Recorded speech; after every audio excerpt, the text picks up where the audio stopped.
Sanje Juda Zoge Jonamla, Janju Babu Dani Gyasuche, Nagi Jinso Kiberso, Buddha Benji Sanje Gubarejo, Sanje Juda Zoge Jonamla, Janju Babu Dani Nagi Jinso Kiberso Namge, Lola Benji Sanje Gubarejo, Sanje Juda Zoge Jonamla, Kanjo Bardo Dani Gyabsuche, Dagi Jinso Kebe Sonamge, Lola Penjo Stange Dubaraisho. I go for refuge and turn enlightened to the Buddha, the Dharma, the Sangha, by accumulations of practice of giving and so forth. May I become a Buddha to benefit all sentient beings. I go for refuge and turn enlightened to the Buddha, the Dharma, the Sangha, by accumulations of practice of giving and so forth. May I become a Buddha to benefit all sentient beings. I go for refuge and turn enlightened to the Buddha, the Dharma, the Sangha, by my accumulations for practice of giving and so forth. May I become a Buddha to benefit all sentient beings. Om Ye Dharma Hetu Prabhavam Hetum Tejam Dathagato Yavatat Desham Chayo Nirodha Evam Vadi Mahashamanaye Sva Om Ye Dharma Hetu Prabhavam Hetum Tesham Dathagato Yavatat Desham Chayo Nirodha Evam Vati Mahashramanaye Svaha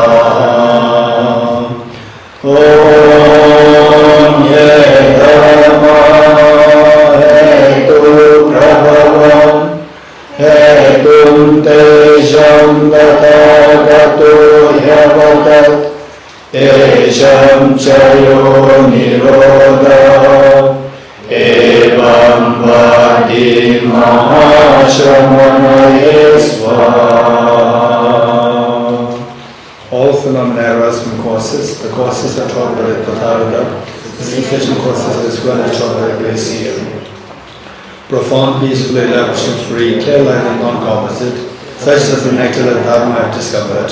I know and confirm this teaching in silence or return inwards.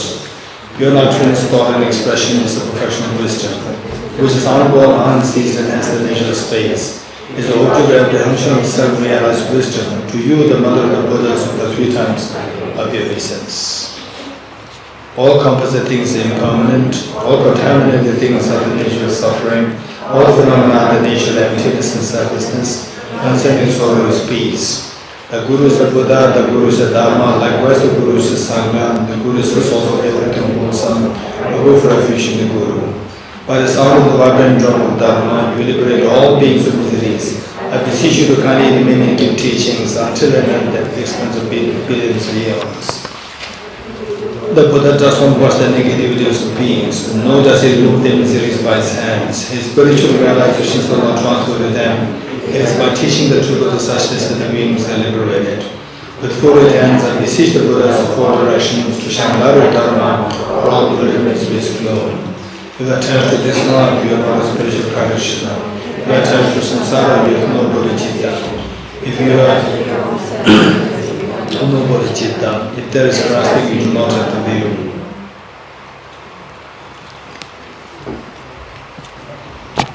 Okay.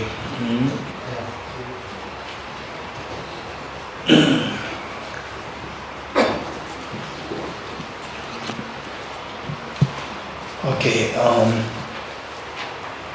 continuing the wisdom of emptiness. This morning what we learned is that there is a discrepancy between how things appear to us and how things exist, and that finally, as Bodhisattva Arideva said, those with less merit will not even have a doubt in this teaching on emptiness.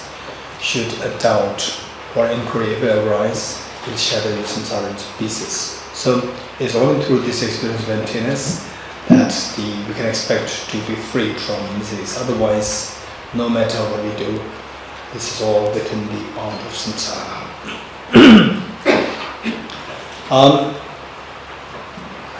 Reading the Heart Sutra.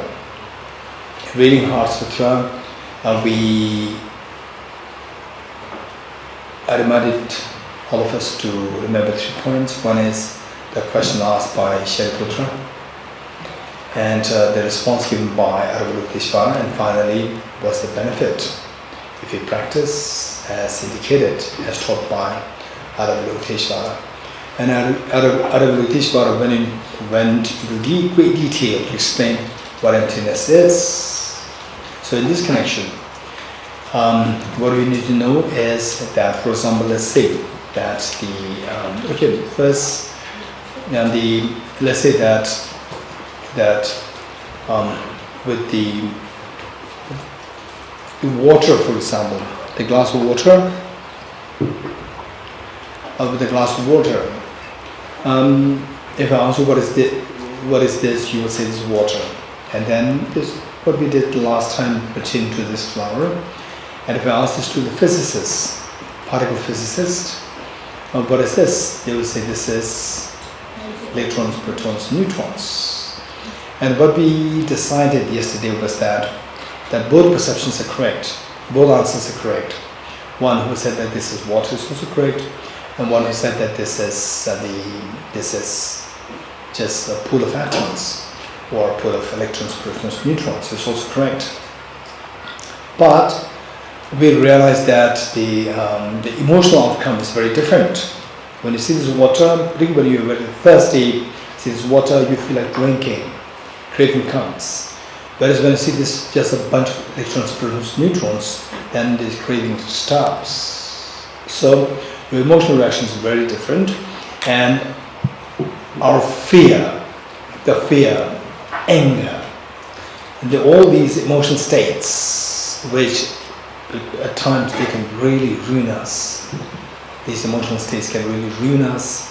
They can really make us feel extremely low, heavy, and extremely sad, hopeless. So underscoring all these, it's not that there's something objective there to make us feel low. It is just a perception taking place there. There's a perception taking place there, and this perception, on that basis, then the corresponding feelings arise. When the feeling is extremely unpleasant, you don't want this, and to get away from this, then the agitation, the mind feels disturbed. So that agitation, if it is intense, we call it anxiety, and if it is prolonged, we call it depression. So this is how the mental stress and so forth arises. So actually they all say on the basis of some perception taking place there, but we see them as object real. We don't take that as coming from due to the perceptions, but because of the object. From the object there, we are being hit by the object, and then we feel so demoralized, sad, hollow, and grim. So this is how it is in. So with this, we need to do 2 things. One is how the mind works, pertaining to our emotions like attachment, fear, jealousy, and how we are being bound by this. How the mind works, and then we see where the need of emptiness, need of the wisdom of emptiness, how it plays a very important role. And the mind, of course, the mind in general, we see that the mind has so many functions. I'm sure you'll agree with me, some people, they are very good in creative thinking. You agree with me? Some are not so creative in thinking, right? Very traditional. We have to follow this very regimental. Some people are very creative, and some people are very good in studies. The moment they sit for meditation, they fall asleep. And some people are not so good in studies, but with the meditation they are doing so good. And some people are so good in mathematics, but not so good in physics. Some people are very good in physics, but failed in mathematics.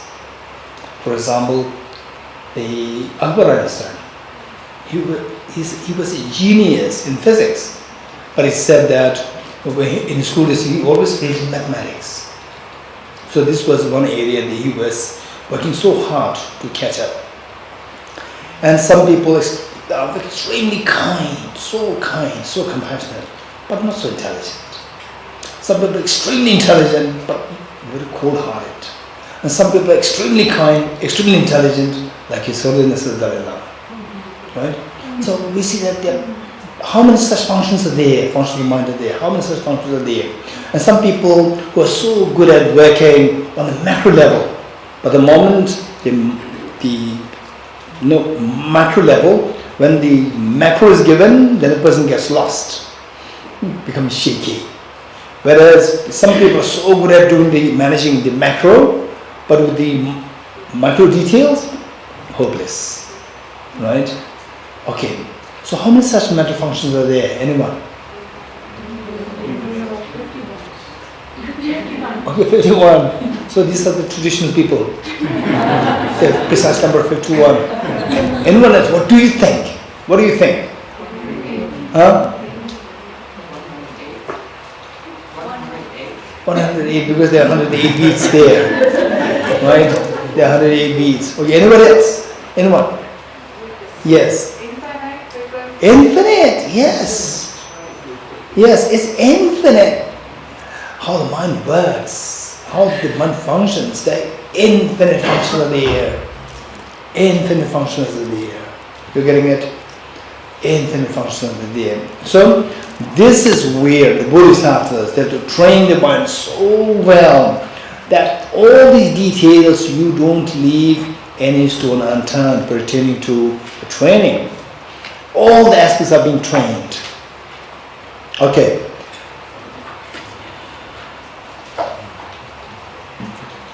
I'm so amazed by Aristotle, a great genius, He's just good at almost every field. Philosophy, logic, biology, botany. That was Charles Darwin. It's amazing. I really feel so fascinated by him. And of course, Albert Einstein, Niels Bohr, Socrates is amazing. So the point is that the Buddha explored so much into how the mind works. It's because of this oftentimes Buddhism is referred to as the science of mind. It's brilliant.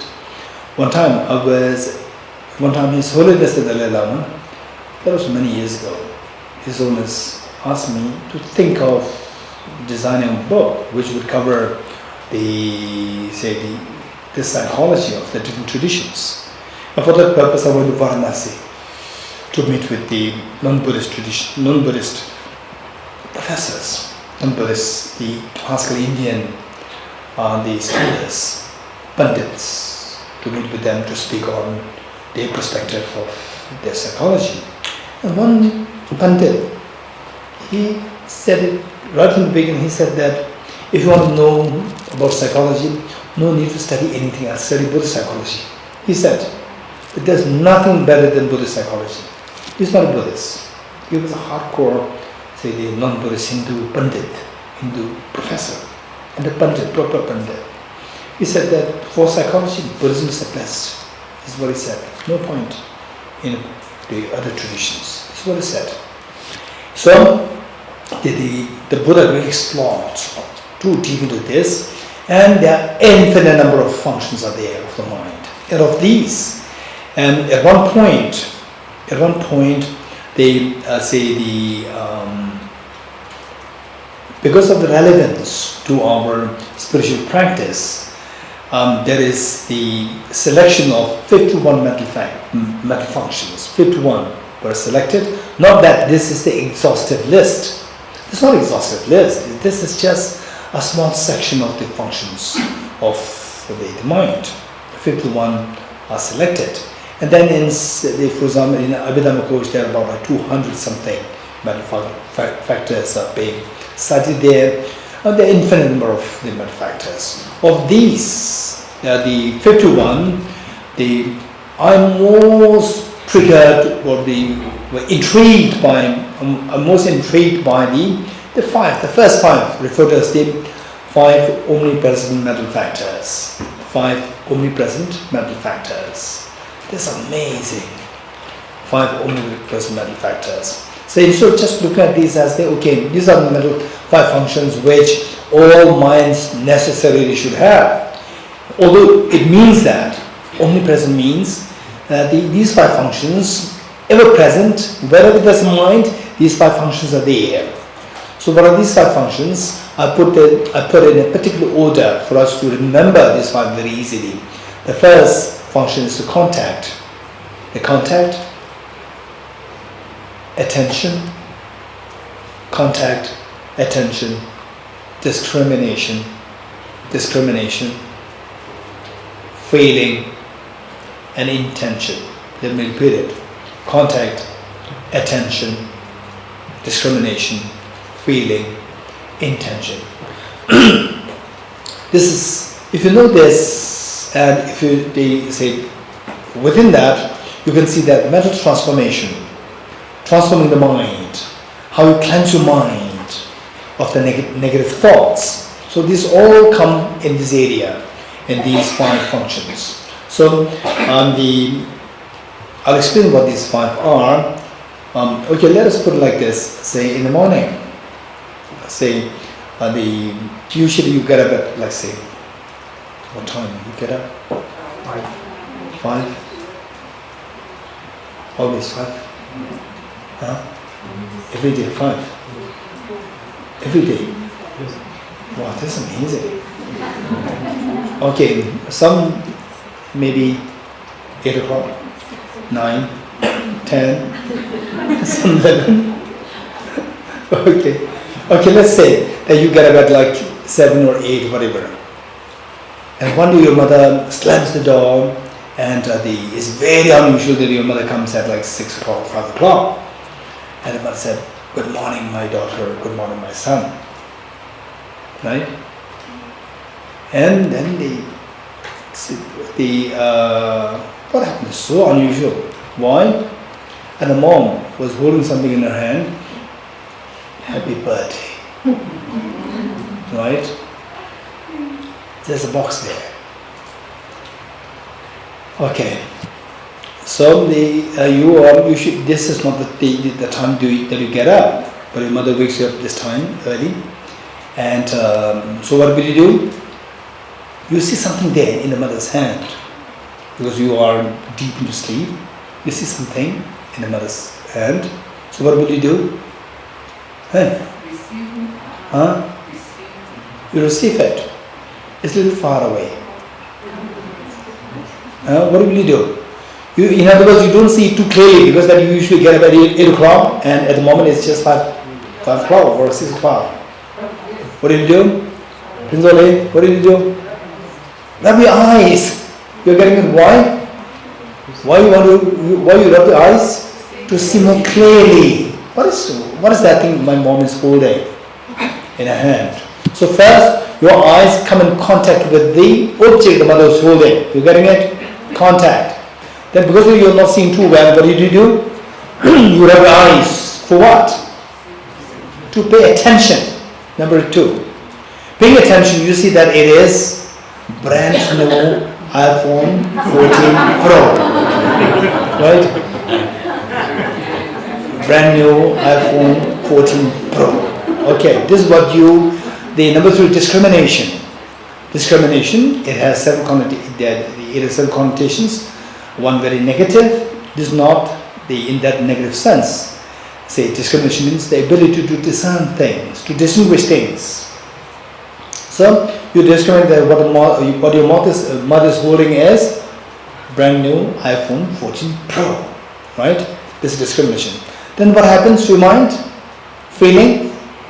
Very pleasant feeling comes. Very pleasant feeling. You want pleasant feeling or not? You want it. You want this pleasant feeling. So you want to sustain this pleasant feeling? Yes. So what triggers to sustain this pleasant feeling? What will you do? You will try to get hold of the object which trigger this pleasant feeling. What is that thing that that triggers pleasant feeling? Not just iPhone. Brand new iPhone Pro, what? 14. iPhone 14 Pro, right? Okay, so that is one. So what you do is that to sustain this pleasant feeling, you go to reach out to this mobile. Intention to possess it. That intention makes you to move your hands. You're getting it? That is a karma. Intention is a karma, which makes your hands move, your body move, your mind move, your speech move. That is the intention. That is the karma. So when you speak about the karma and its effect, the karma is primarily intention which makes things to move. You getting it? Okay. So with this, let's say that at times we feel very unhappy, sad, and you feel disturbed, agitated. So what's happening when you feel agitated? It's your mind that feels agitated, disturbed. You getting it? So that is the intention. Intention is disturbed. Intention is disturbed. Why this? You have the disturbed state of mind because of the why this disturbed state of mind? Because of the feeling, unpleasant feeling. You don't want unpleasant feeling. You want to run away from this. You cannot run away. Because you cannot run away, then mind tries to run away from this, resist this. So this resistance, that's agitation. So this because of the unpleasant feeling. And this unpleasant feeling came because of some form of discrimination. You're getting it? And this discrimination because of the attention and the contact. You're getting it? So the first two things, contact and attention, they are just to gather the information, that's it. And how you process information is the discrimination. This discrimination will decide what kind of feeling that you have. This feeling decides whether your mind is calm or agitated. It resists or embraces. When it embraces the feeling, then you will feel calm, pleasant, and stable, grounded. Whereas if it resists, then it is reflected in form of agitation. And this agitation can bring about change in your physiology, heart palpitation, the increase in blood pressure, and so forth. All these things happen, and this can affect your brain, your immunity. Okay, so from this we see that whenever we feel agitated, whenever we feel sad, angry, and so forth, just try to remember these 5 points. How this agitation came, at least intellectually tell me. This agitation came because of unpleasant feeling. Why this unpleasant feeling? Because of the discrimination, a certain discrimination. And why this discrimination? Because the attention and the contact. Okay, attention and the contact, this is how you pick up the information, and the processing is done by the attention, discrimination. Okay, let's say that there's a flower there. Again there's a flower. Again there's a flower. And look at this, even these are also like flower lines. Alright? Okay, so the contact, attention, they pick up the information of a flower. And then the intention, discrimination processes it, then again it's flower. Then what's the feeling? When you say it's again flower, feeling is pleasant or unpleasant? Very unpleasant feeling. You like it or not like it? You don't like it. You may turn to people like, can we do away with this? To get rid of this. Because this is one which triggers the unpleasant feeling. Whereas, you see the flower, oh, so lucky to see flower, so beautiful, so nice. So discrimination is so nice. It's the same object, information is the flower, but the processing is done in a different way. It's so nice. When it says so nice flower, thank you. What's the feeling? Pleasant feeling comes. You like it or not like it? You like it. But what triggers this pleasant feeling? Because of the flower. So you want to keep it there. So the intention to keep it there. You're getting it? So this is how the mind works. So with this, having learned this, the 5 omnipresent mental factors, you tell me, to bring about a transformation in your mind, what should we have to do? working on these 5 points. Change the discrimination. You are getting it? Change the discrimination. Say, again flower. This discrimination is one which brings unpleasant feeling. Oh, thank you, there's a flower there. It's a very pleasant feeling coming. So discrimination makes a difference. For example, let's say that okay, you are saying you signed up for this retreat last minute, then Venerable Tenzin he put you in a dormitory.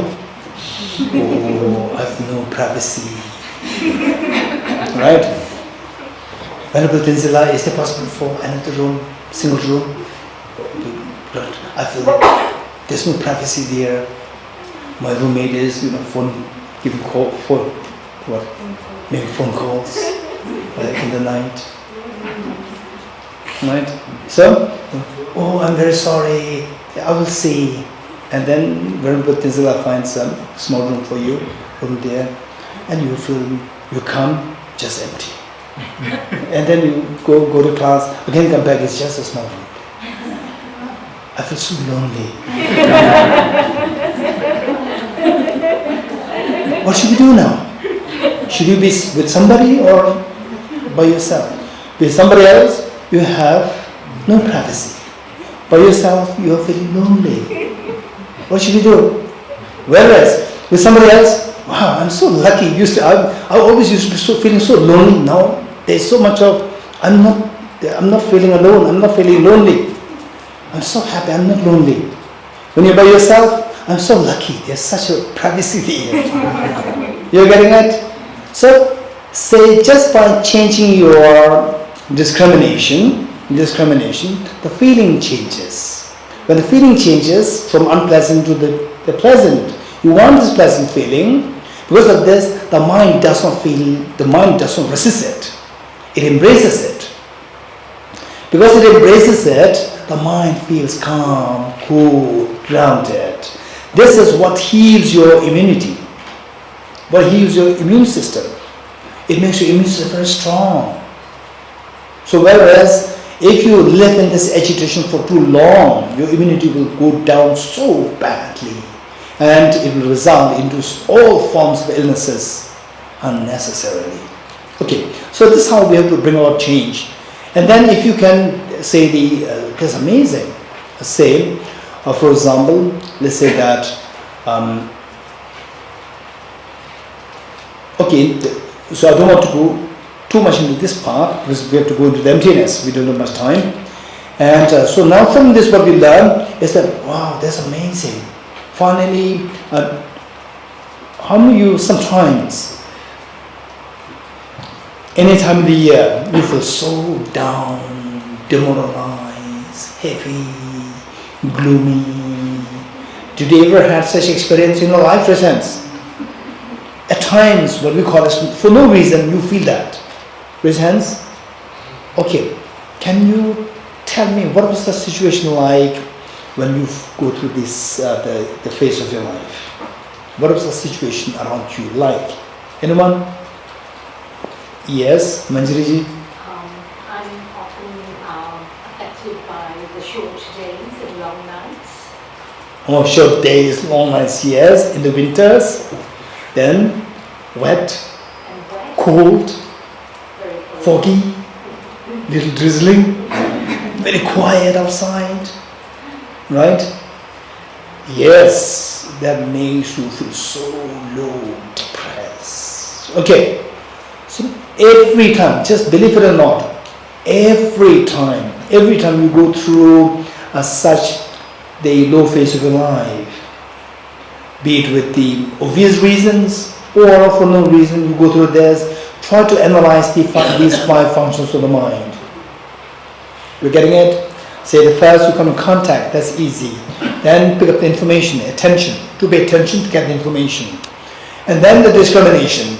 Something is going wrong with the discrimination. Something is going wrong with the discrimination. We have to fix that. Once you fix the discrimination, then the feeling will be fixed from unpleasant to the pleasant. With this, the mind will not resist. Resistance of the mind is seen in the form of, say, the agitation, anxiety, depression, and so forth. Okay, so this way to discriminate is to say I'm changing my perception of this element. Is it also discriminating to say that those are two possibilities and I have to discern really well which one is going to be the one that will be best for me? Is it also that, or is it anyway me adjusting to a situation?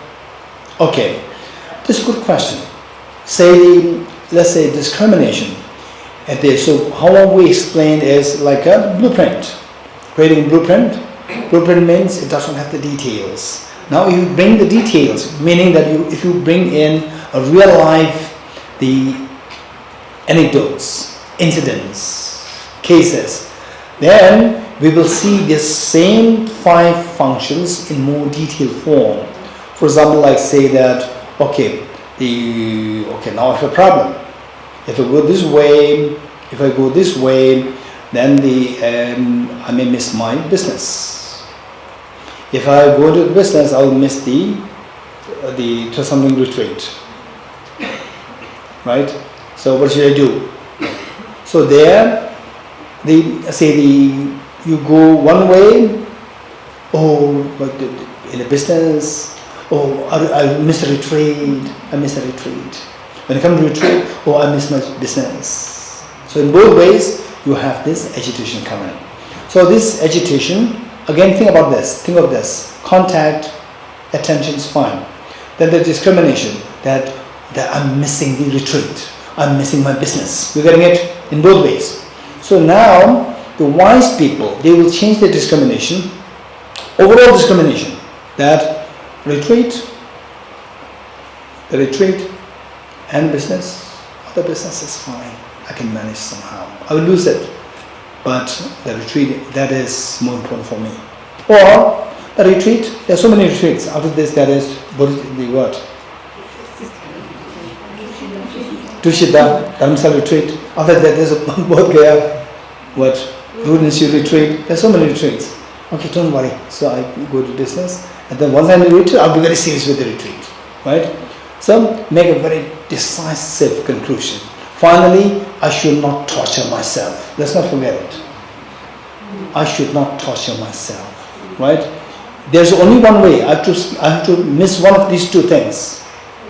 Right? I cannot do anything not to miss both. I have to miss one thing. So of the two things, let's say pros and cons. Where the pros outweigh the cons, do it. Where the cons outweigh the pros, don't do it. Right? And feel happy about it.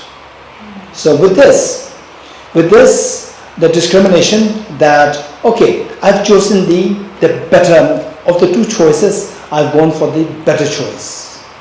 Better choice, when you say I've gone for the better choice, pleasant feeling or unpleasant feeling?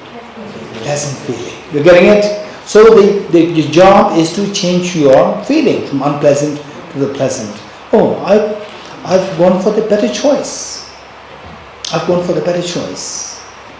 There's a pleasant feeling. With this, your mind will become calm. You're getting it? Okay. And if you have your specific, the incidents, we will collectively learn how to deal with these situations where the feeling is transformed from unpleasant to the pleasant. This should be a job. When the feeling is pleasant, your mind is at calm, because the mind will not resist. Intention will not resist. Intention will not run away from it. So running away from that, this is like resisting the feeling, unpleasant feeling. So this resistance will not happen. When the resistance will not happen, if it is pleasant, it will embrace the feeling. Embracing is very calm. It doesn't. You don't feel the agitation, disturbance. What you got? Yes, over there. Ishla said there are infinite functions of the mind. Yes. So there are infinite functions of the mind, there are infinite numbers of mental designations. Infinite? Numbers of mental designations. mental factors, designations. Why are you saying this? There are infinite. Infinite numbers of mental factors. Oh yes, yes. There are Infinite number of mental factors. Yes, that's true. Infinite number of mental factors. There are infinite numbers of dependent origination. Okay, infinite number of the. Oh, that's true. Infinite number of mental functions are there. So they have different functions. So the mind imputes differently. So different imputations happen. So different infinite number of dependent origination. Where third level of dependent origination is dependent origination dependence on the mere mental destination. So infinite number of destinations happen. 100% yes. There are infinite number of, okay, let's say on this planet Earth, there are 8 billion human beings. Today, let's say it's almost hitting 8 billion human beings. Is it true that all these human beings, I can say that they are either male or non-males? Is it correct or not correct?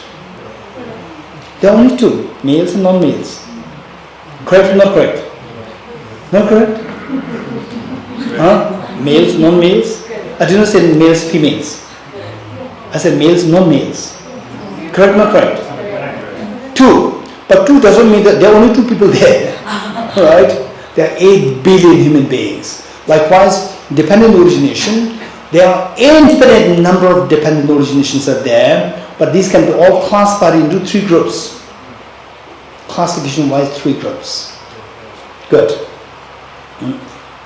So like if there are infinite numbers of dependent origination, does it mean that anything and everything is possible for dependent origination?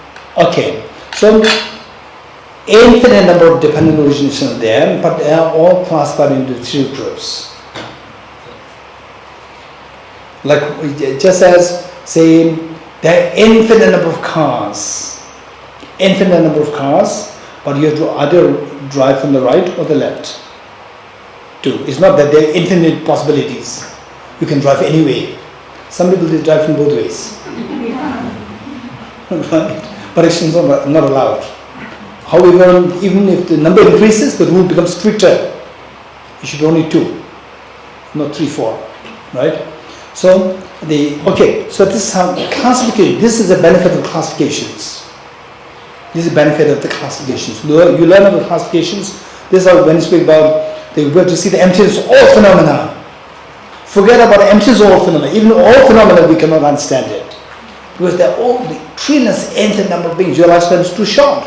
But we classify all the phenomena in composite and non-composite, 2 groups. This is how we understand all phenomena. Composite, non-composite. Are you good? There are no questions? Yes. So, you said that the intention will lead to adding to karma. Like No, intention is karma. Is karma. Yes. So, say that I had negative feelings, say I was angry, but I'm not acting upon that anger, but I'm just observing it until it's there with me. So, does that still add to the karma? Okay, that's interesting. Say, if you feel angry towards somebody, but you don't express it, you just keep observing it, you don't act on it, and you don't become the slave of this anger, and you just keep observing it. So is there any karmic consequence here? Answer is, okay, in other words, these 5 things that I explained, 5 functions, they are all simultaneous. They are not consecutive, they are not sequential.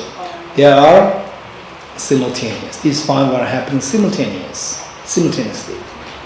And say the intention itself, the same, where anger arises, already the intention is in operation. But when you keep observing it, rather than becoming the slave of the anger, the intention of the anger, negative intention, that is, the intensity is much less. And particularly, if you are thinking of how to remedy this anger, I'm so prone to anger, and so look, this is my weakness, and I'm not going to give in to the anger, I'm going to just observe it. Just observe it when anger arises, you observe it, so then anger already arose and the intention is already operating, so karma is already being accumulated, but since that you don't approve of this anger, although it arose within you, of course that is a sign of your weakness, but you're strong in ways to counteract this anger. That's your strength. So that way this anger, the karma related to this anger is not as intense, it's not as strong. Whereas if you surrender to this and become a slave of this anger, then break everything, fight, beat, and the abuse, these are all extremely destructive and the heavy negative karma. Yeah. So even the karmas, they have various levels. Yes? Yes, you're saying that for the 5 omnipresent mental factors, right? Can it work from the other way around? It's like if my intention starts first, I don't want this is an aversion, and after that I notice my feelings was unpresent. Can it work on the other way around? That's amazing. Thank you. So in fact, these 5 omnipresent mental factors, if you remember, I said that these are not sequential. These are simultaneous. So look, what is said is extremely perfect. Let's say that you go back, you go home, we learn about Bodhicitta, we learn about emptiness, and your mother says, my son, you like a cup of tea. Right? Usually you say, what cup of tea? Is there no coffee? Is there no juice? Right? Always tea. What is this? Now you go with your mother's a little hesitant, right? My son, you like a cup of tea. Oh, mom, please sit. I'll do it for you. What do you like to have? Juice, coffee, tea, right? Mother's so surprised. Wow, that's amazing. Son, my daughter, what did you do? Right? Oh, we celebrate. What kind of retreat? Right? Mother is so happy to inquire all these things. Right? She's not interested in retreat because to see that you have changed. Mother is so happy just to continue the what? Intention to continue the discussion. Right? Pleasant feelings there. To see that you are smiling. So to continue this, she wants to have this pleasant feeling more. So what to get this pleasant feeling? Because of your smile. So the mother wants to be with you for a longer time. So she comes into starts a communication. What did you study? Oh, we studied Bodhicitta. What is Bodhicitta? Right? She's not interested in Bodhicitta. Right? What is Bodhicitta? Bodhicitta is a desire to become Buddha for all sentient beings. She doesn't believe in Buddha. Right? Oh, what is Buddha? Right? So just to continue the communication, so a pleasant feeling continues. Right? Okay. So then, now what you do is that, okay, look. So then the mother feels so pleasant and the intention to embrace this pleasant feeling. So with this intention as a cause, now this intention is a result with respect to your action. Now this intention can serve as a cause for the next course of activities. This intention serves as cause, good intention that, okay, next time, the Kaya says, right? So Kaya says that, okay, mom, what about both of us going to retreat? Okay, right? You can go. My son, you can go. No, mom, you come. Okay, yes, I'll come. You're getting it? So with this better intention, so that can become, they can again trigger another whole set of cause and effect. So one intention gives rise to the next intention gives rise to the next intention. This is like a chain. And positive intentions give rise to more and more positive intentions. Negative intention can give rise to more and more negative intentions. Yes, this for sure. Okay, is there a hand coming up from here? Rachel? I'm confused because I thought that the contact caused the attention, which caused the discrimination, which caused the feeling, which caused the intention. Now I said simultaneous. Yeah. Okay, don't worry. So you feel very comfortable when I explain this causally? Yes. It's very logical? And also I thought that one mind moment had to follow another. No. So in fact, this is what is meant by the 5 omnipresent mental factors. Omnipresent, meaning that these 5 functions are always there with any mind. Any moment mind, these 5 should always be there. 1. And then for your practical purpose of bringing about transformation in your mind, what did we see? We say to bring about transformation in your mind, where somebody says, what a stupid person, right? Usually anger arises, agitation arises, to resist this unpleasant feeling. So now, also because of you're learning this skill of how the mind works and how to manage your emotions. So you bring about change in your, what a stupid thing, right? When a person said like this, you say, okay, I'm so glad that he's not hitting me, slapping me. So just said something harsh, that's fine. If he slapped me, that would be worse, right? So is that a pleasant feeling or unpleasant feeling?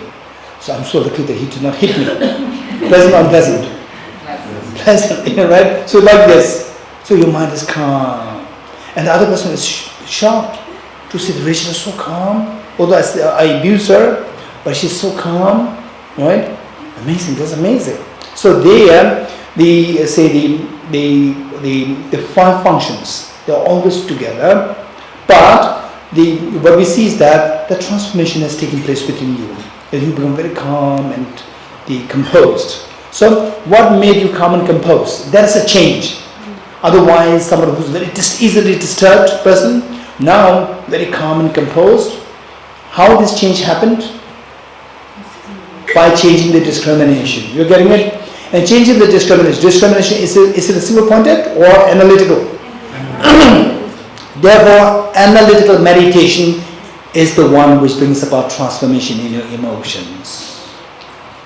Therefore, analytical meditation is required. So this analytical meditation, to bring about transformation in your discrimination, that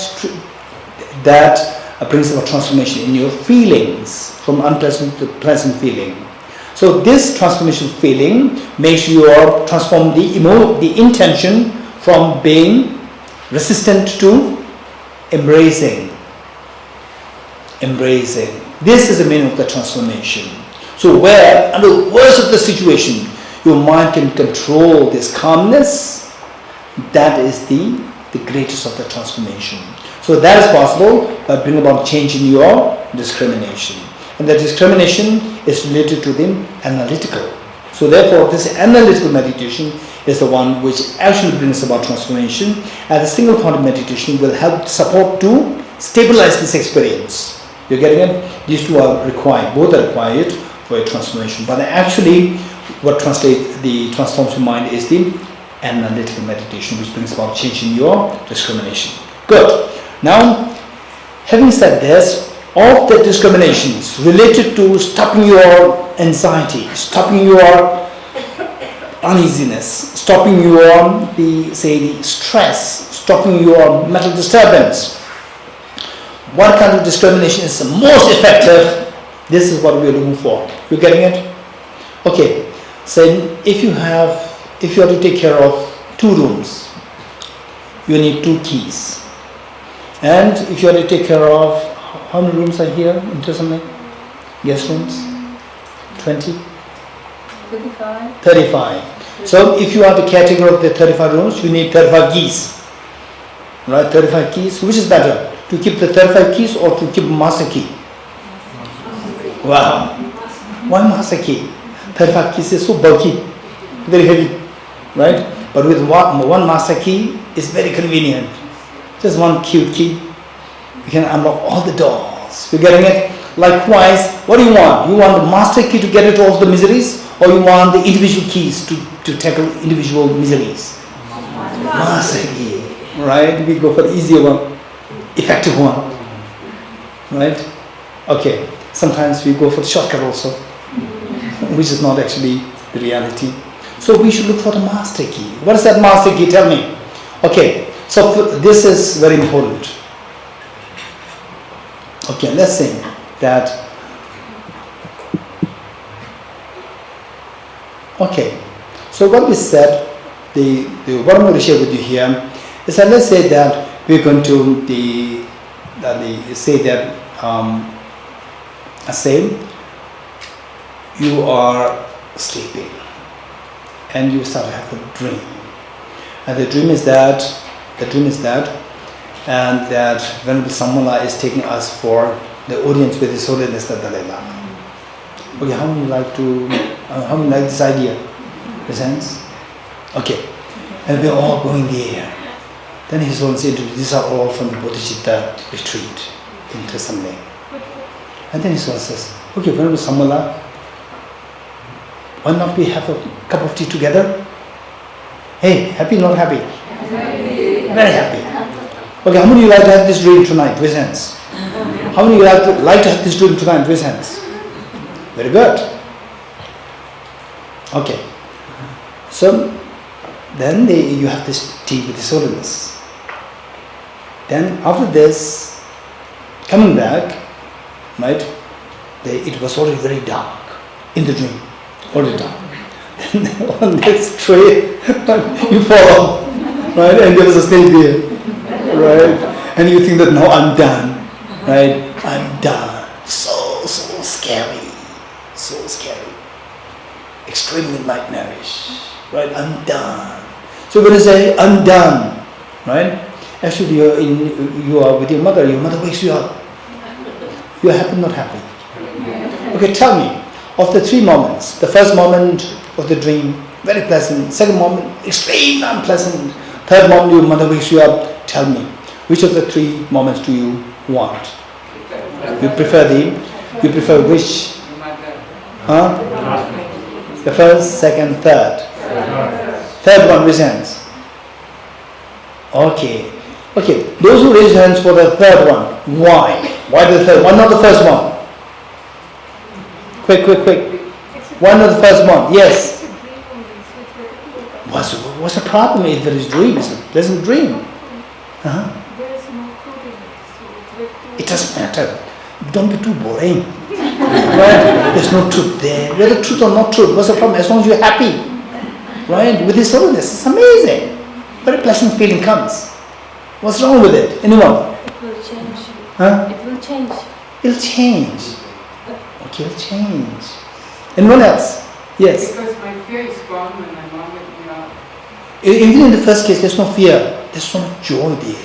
But the second one, I was falling down. That's the second, not the first one. Anyone? Why? I can't control the first dream. Okay, so here, your name? Shari Pema. Sherry Pema said that this dream, even though it's very pleasant, it changes. And the thumb says that even though it's a pleasant dream, but I don't have the control of this. That's interesting. Anyone else? Yes. It is not the reality. It's the same thing. Truth is so boring. How many go to watch movies? How many enjoy watching movies? Raise hands. Look, it's not real. Why are you enjoying it?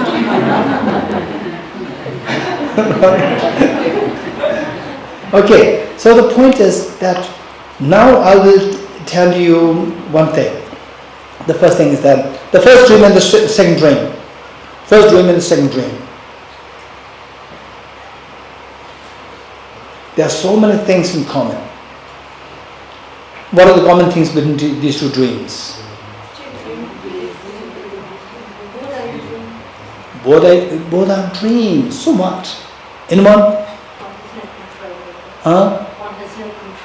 You don't have the control of the first two dreams. Right. Anyone else? Pleasant feeling. Huh? Pleasant feeling. Happy feeling. No, the first one is pleasant feeling. The second one is unpleasant feeling. The fear.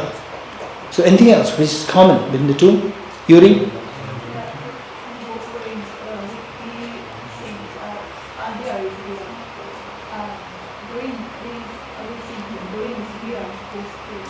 Say it again.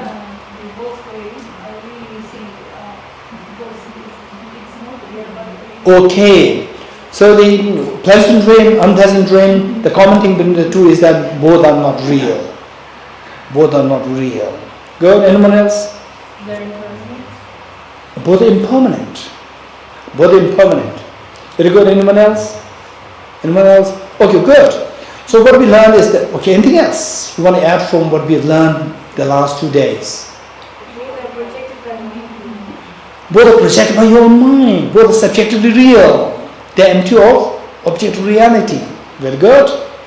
Okay. All threes are impermanent. Say it again. All the threes are impermanent. Both the dreams are impermanent. Third one also. Third one is not dream. Third one is waking up. It's a kind of dream. Okay. Okay, you are talking about the unconventional dream. Okay. So first let's go into the conventional dream. Right? We solve this and then we take the unconventional. How to wake up. Okay, good. So from this we get many information. One of which is that the dream, okay, for this, what Manjariji said, what Tam said, how many of you like to have the first dream tonight? How many of you like to have this dream? Raise hands. Okay. How many of you will have this dream tonight? Raise hands. Why not? It's a very pleasant dream. Why not? Hey, someone. You cannot control the dream. You cannot control the dream. You cannot choose the dream. However pleasant dream is, one defect of the dream is that you don't have the freedom to choose it. You don't have the freedom to choose it. That is, you have lost the freedom. Loss of freedom is misery. Misery is samsara. You're getting it? However pleasant the dream is, it is the element of loss of freedom. You don't have freedom. What is misery? Misery is nothing but loss of freedom. Somebody slaps you. You say, I'm suffering. Why suffering? I don't want to slap, and I don't have the freedom not to have this slap. You're getting? I feel COVID. I'm miserable. I feel COVID. What's the problem with it? I don't want to have this COVID, but I don't have the freedom not to have this COVID. So, suffering is synonymous with lack of freedom. Let's not forget it. Lack of freedom. Where there is lack of freedom, there is suffering. Where there is suffering, this is samsara. So dream, by the very definition, it is a lack of freedom. That is suffering. So, if you don't want this suffering, what should you do? The suffering of lack of freedom. What should we do? Wake up. Wake up. You getting it? Wake up. Okay. So for this is extremely important. Extremely important. Pleasant dream, unpleasant dream. So the best thing is wake up. Go for the third one, where you have total control. And how many, when you watch a movie on the television, who prefers to keep the remote control in your hand, in the hand of your younger brother? Huh? Who wants to keep the remote control in your hand? Raise hands. Why? Why you want to keep the remote control? Why? Why? I have the freedom to choose the channels. You're getting it? I don't want to give my freedom I don't want to lose my freedom to my younger brother who's always watching what is that? What cartoon? Right? I want to have the freedom. So, what degree of freedom do you want? 100% or 10%? 100%. If you want to have 100%, you have to look for the master key to solve all the problems. Master key. What is this master key? Okay, looks, say like pleasant dream, unpleasant dream, both have some problem there. Unpleasant dream in the first place is unpleasant. Even the pleasant dream also is a problem. So how to get out of both these problems? What's the master key to get away from these two problems? Wake up. That's the master key. Wake up so that nothing of the contents of the dream can affect you. You're free from all contents of the dream. You're getting it? And even the conventional dream, the unconventional world, the conventional world, which we call as the unconventional dream. Even this whole samsara is nothing but the projection of your own mind. But when you look at them, you see 24/7, we see them as objectively real. When you see objectively real, this is, okay, when do you see the dream as real? In the dream or outside dream? Hey, louder. In the dream. You getting it? So when you see things objectively real, you are in the dream or outside dream? In the dream. So you have to wake up. You wake up and you will see that nothing in the dream is objectively real. So that is a master key to get away from all the miseries. Nothing can affect you. Nothing can affect you. Okay, with this in mind, I also quickly like to share with you how, say, if you know this mechanism, how you create the dream, you project it, and then this projection they torments you. How this projection of your own mind torments you. So let's say first you go to sleep. You fall asleep, then number one, what you do is that you start to have a dream, right? You start to have a ghost dream. Ghost dream. Dream of a ghost. So what is that dream? What is that ghost dream? It's a projection of your mind. Your mind projects. You agree? So step one, your mind projects a ghost, dream ghost. Number one, you project it. Right? Number two, you are unaware that you are projecting it. You agree with me? Right? In most cases, it's saying out of 100 dreams, do you agree with me that minimum 60, 70 the dreams are the dreams where I don't see them as dream, I see them as real. Raise hands. Good. Okay. So, which means that the dream is what? First your mind projects the dream. You agree with me? Only if you agree I will move to the next. Otherwise I will not move. Okay, do you agree with me? That when you dream, first your mind projects, let's say you dream of a ghost. Your mind projects the dream ghost. Do you agree with me? Good. Number two, you are unaware that you are projecting it. You agree with me? You are unaware that I'm projecting it. Number two. Okay, by the way, I'd like to share something with you. That, okay, I should do what? Okay. How much? Okay, half an hour more? Good. At one point, it must be in my 20s. I must be in my 20s. I was just, when I go to sleep, I just keep observing my mind to see how the dreams happen. I was just observing it.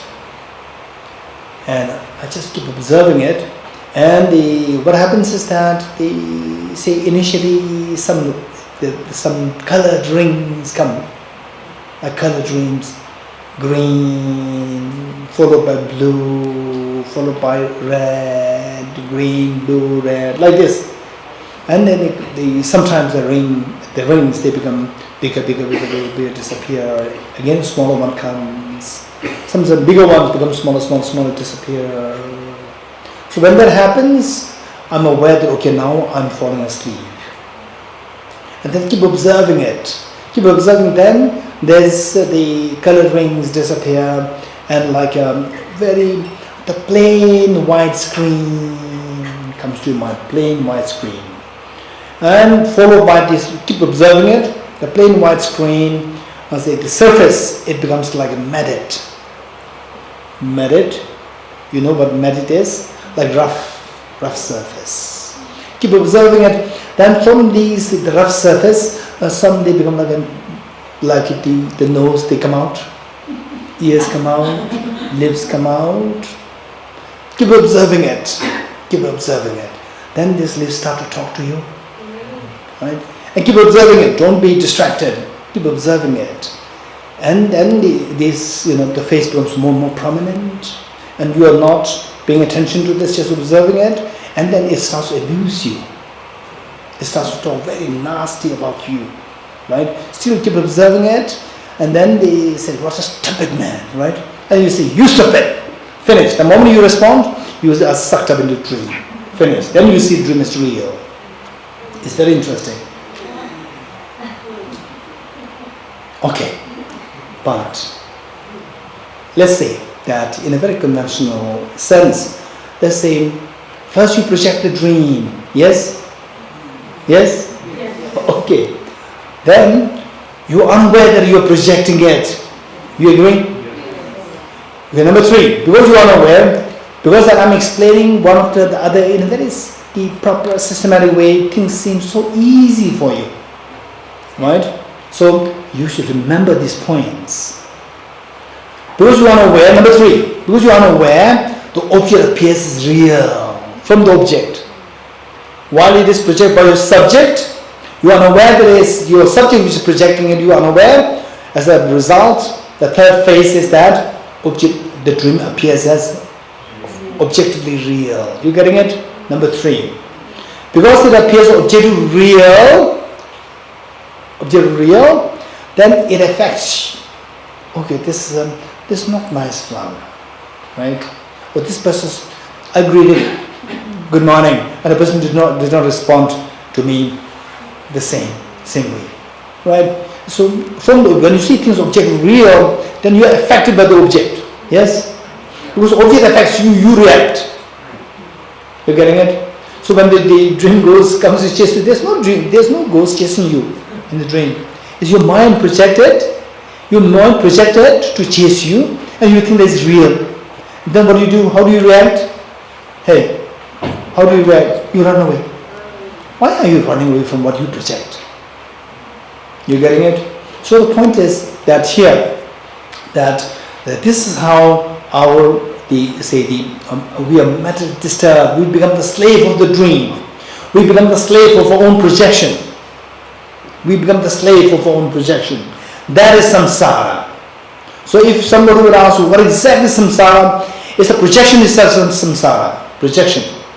You getting it? So with this, I'd like to share with you the difference between self-grasping ignorance, self-centered attitude. So this is the point where I need to make this distinction. Okay. And how many of you are so fond of shopping? Raise hands. So fond of going to, shopping. Raise hands. Shopping. Okay, but the big mall, shopping malls. Okay. So what we do is that, what is self-grasping ignorance? What is self-centered attitude? Alright? Say, you dream of going for shopping. You dream of going for a shopping. So first, there should be the shopping malls created. Right? Since it is a dream, so somebody has to create the dream shopping mall. Who created that? Your mind creates it. You're getting it? Your mind has to create the dream shopping mall. Then not the shopkeeper, customers come. Right? Customers come, right? Before the customers come, there should be the display of the shopping mall. Right? Okay, so who created this shopping mall of the dream? Your dream mind creates it. That is self-grasping ignorance, which projects things and make you believe that it's real. That is self-grasping ignorance, which makes you believe that the self exists objectively, others exist objectively. The shopping mall is created by the self-grasping ignorance. Then the self-centered attitude is the customer comes. The self-centered attitude comes. I want this, I don't want this, I want the Chanel bag, right? I want the Gucci belt, right? I want this, I don't want this, right? Self-centered attitude comes in. That is the customer. Customer comes. For the customer to come, they should be the first owner who displayed the merchandise should be there. Right? That is displayed by self-grasping ignorance. It projected the things there. Right? It projects the things there. Self-grasping ignorance projects the dream, and you see that it's real. Then you invite the customer. Who's the customer? Self-centered attitude comes in. I want this. I don't want this. Right? There's nothing there actually. It's your projection. Who projected it? Self-grasping ignorance projected it and made you believe that it's real. That is the self-grasping ignorance. Then self-centered attitude comes to select. This is also a select city. Right? It goes to select. I want this. I don't want this. Self-centered attitude does the shopping. Yeah. And self-grasping ignorance, what? Display the merchandise. You're getting it? So, self-grasping, let's say that, there's a flower there. Your mind projects the flower there. You're getting it? Self-grasping ignorance projects the flower there as objectively real. Then self-centered just says, it's just nice and not nice. Oh, it's nice. Attachment comes. It's not nice. Aversion comes. Oh, it's so. Ignorance continues. This is how self-grasping ignorance creates the platform for the self-centered attitude to operate. And self-centered attitude comes, I like it, what becomes? It becomes attachment. I don't like it, that becomes aversion, right? And then it's also ignorance continues. Ignorance continues. Attachment, aversion, and ignorance, the three poisons arise because of the self-centered attitude on the what? Shopping mall created by the self-grasping ignorance. Self-grasping ignorance projects things, and self-centered attitude comes to invoke your emotions, attachment, anger, jealousy, to activate the gross afflictions. Self-centered attitude must operate with this self-grasping ignorance in order to give rise to the gross afflictions, attachment, anger, jealousy. And these gross afflictions will give rise to the karmas, negative karmas. And these negative karmas will give rise to miseries. Okay. Okay, yes. These three things you said, attachment, aversion and jealousy, is that the only big categories of reaction? Attachment, anger, and Jealousy. not jealousy, ignorance. These are the three huge families of afflictions. All afflictions can somehow be categorized, not grouped, but categorized in these three families. So, for example, miserliness. Miserliness per se is not really attachment per se, but it falls in the family of the attachment. For example, spite. Spite per se is not anger, but it falls in the family of anger. Yes, Krishna. Previously you say that the self-centered attitude, right, somehow supports self-grasping ignorance. Say it again. Previously- Self-centered attitude. Yeah, supports self-grasping. Yes. So how does this work in this context? Okay, good. Self-centered attitude, its job is to say, we talk about what? Or the ceasing of karmas and afflictions is nirvana. Karmas and afflictions arise from inappropriate tension, conceptualization of inappropriate tension, which in turn arises from elaboration of self-grasping ignorance. And this elaboration ceases by the wisdom of emptiness. This is what we learned. From this we learned 5 points. What are 5 points? Hey, 5 points. In 3 days, if you feel tired, Buddhahood, Gade, Bharagade. Hey. We can go back to Gate. Say what are the 5 points? Miseries. Yes, the Sirincha Sisla. Yes, Sirincha Skip. Miseries. Then contaminant karmas, afflictions, inappropriate tension, self-grasping ignorance. She proved to be a physicist. Thank you. Okay, so everything on her fingertips. Miseries, suffering, given rise to by contaminated karmas, given rise to by the affliction. This affliction is the gross affliction. Affliction which is counted as 1 to 4 causes, this is a gross affliction. And this affliction is given rise to by inappropriate attention. Inappropriate attention is given rise to by this self-grasping ignorance. You getting it? Okay. So, we see that the self-grasping ignorance is at the root. And this self-grasping ignorance, in order to give rise to the inappropriate attention, oh, this is so nice, right? This is so nice. This is not nice. This is so bad. So you give false categorization of the objects, and then it gives rise to gross afflictions: attachment, anger, jealousy. So we see that self-grasping ignorance, this is the foundation which paves the way to the grosser afflictions, inappropriate attention and the gross afflictions.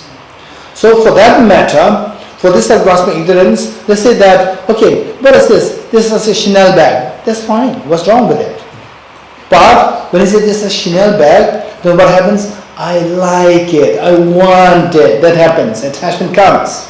You're getting it? So then, this Chanel bag is seen as objective real. That is self-grasping ignorance. Then, when does it manifest in the form of I want it, right? When does it manifest?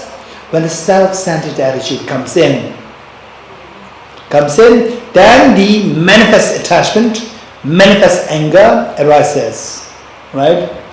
Or say Chanel bag, or this says, I want this. And somebody says, no way, this is not for you, right? Then anger arises.